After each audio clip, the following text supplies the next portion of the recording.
Dobar dan, dobrodošli u recepturu. Danas pripremam jelo koje je neizbježno u vrijeme Božića i Nove godine, fenomenalnu francusku salatu.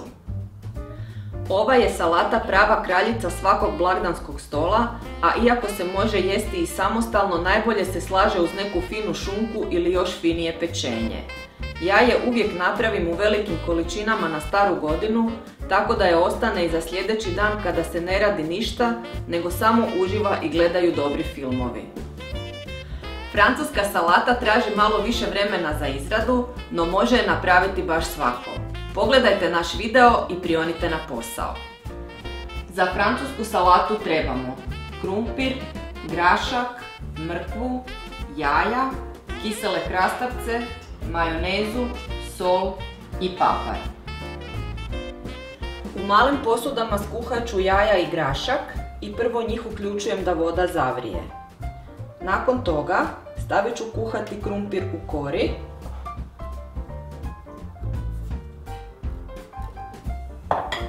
Malo posoliti i ostaviti na najjačoj vatri da voda zakipi. Zatim ću uključiti mrkvu.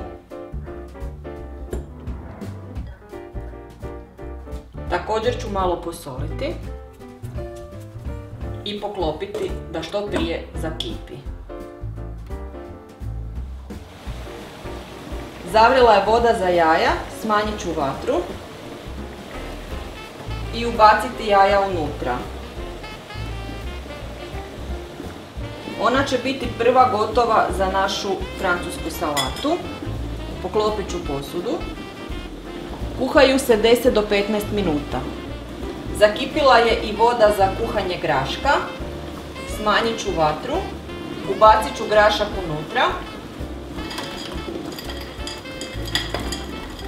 Malo ga posoliti. Poklopit ću da prije zakuha. A kad zakuha također kuhati 15 minuta. Mrkva je zakipila, smanjit ću vatru, nju ćemo kuhati jedno 25 minuta, a krumpir će se kuhati najduže. Njega ćemo probati sa viljuškom da li je gotov za jedno pola sata. Prošlo je 15 minuta, isključujem jaja, evo jedno je puklo. Idemo s njima pod hladnu vodu. Izlit ću prvo ovu vodu, natočit ću hladnu vodu i pustiti ih malo u njoj. Odstajala su u hladnoj vodi 30 sekundi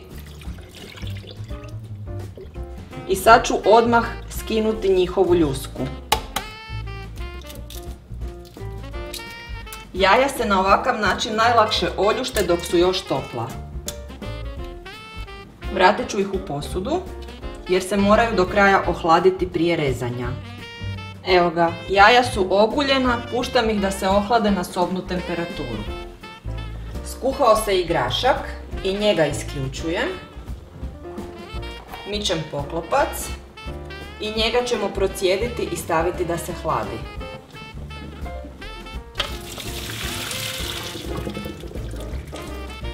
Evo ga. I njega ćemo pustiti kroz malo hladne vode. Tako. I prebaciti u posudu da se ohladi dobro na sobnu temperaturu. Probat ćemo viljuškom da li je mrkva kuhana. Ja sam ih birala da budu jednake debljine, da budu u isto vrijeme gotove.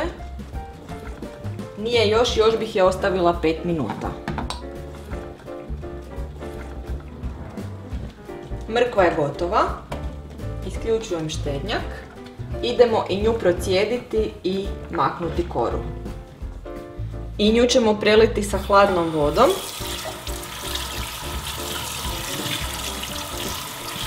Tako. I ogulit ćemo joj koru.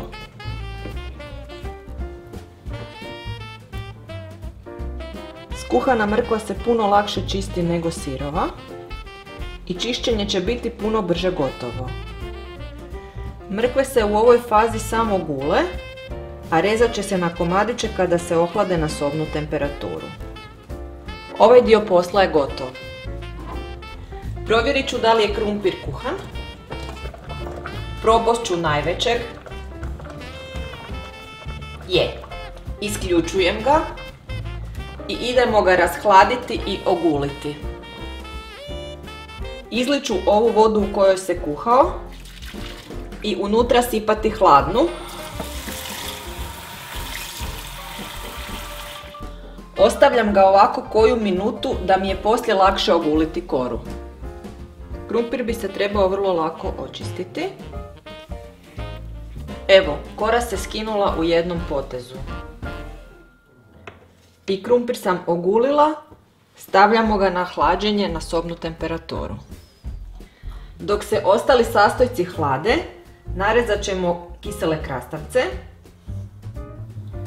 Prvo ih režem na trakice, a onda na manje komadiće. Režite na veličinu kakva vam odgovara, ja ih volim da su malo manji. Prebacit ću sve u veliku posudu u kojoj ću moći na kraju dobro promiješati sve sastojke. I sad čekamo da se ostali sastojci ohlade. Sastojci za francusku salatu su se ohladili i prvo ću narezati mrkvu. Razrežite ih uzdužno i nasjeckajte na male komadiće. Mekane su pa nož samo klizi kroz njih.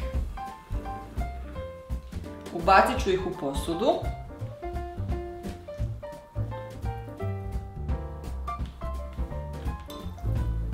I sada ću to izmiješati. Spremni smo za dalje. Na redu su jaja. Narežite ih što sitnije.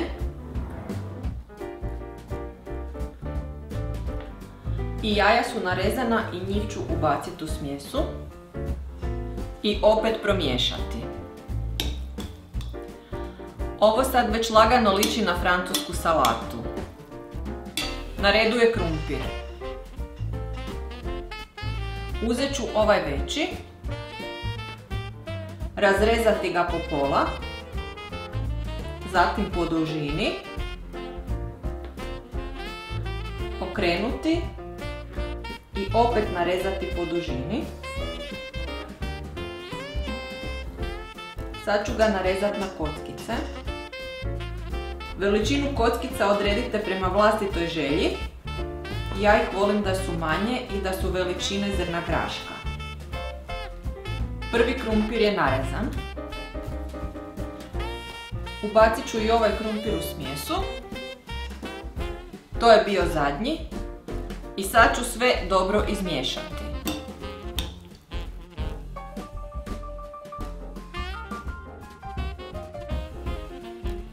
I ovaj dio je gotov. Dodat ću još i grašak, njega na svu sreću ne treba rezati. Sve ću dobro promiješati. Evo ga. Iako smo namirnice kuhali u slanoj vodi, još ćemo sve malo dosoliti, popapriti, opet sve izmiješati. Probat ću da li je salata dovoljno slana.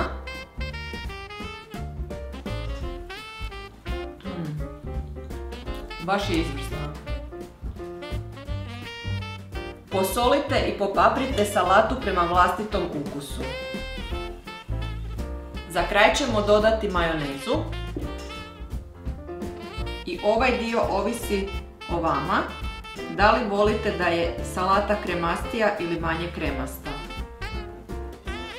Osim kupovne možete koristiti i domaću majonezu kućne izrade, a recept za nju potražite na našem YouTube kanalu ili web stranicama.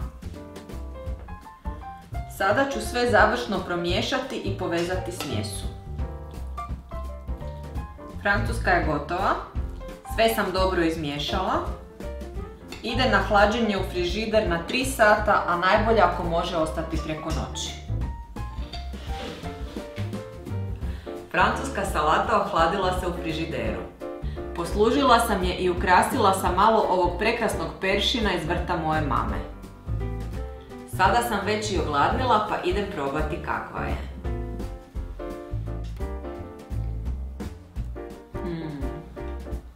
Ovo je prava francuska salata kakvu svi volimo i poznajemo. Razni okusi isprepleli su se i stopili u finu cjelinu. Majoneza ih je lijepo povezala pa se ova salata može i malo maštovitije poslužiti ukoliko imate prikladnu zdjelicu koju možete napuniti i izokrenuti na tanjur. Kako god je poslužili, ovo je savršena salata za predstojeće blagdanske dane. Ako vam se svidio naš današnji recept, lajkajte ga, šerajte i besplatno se prijavite na YouTube kanal Recepture kako bi vam i dalje stizali naši fini recepti. Ovaj i ostale recepte iz naše kuhinje pogledajte na web stranici receptura.com. Bye!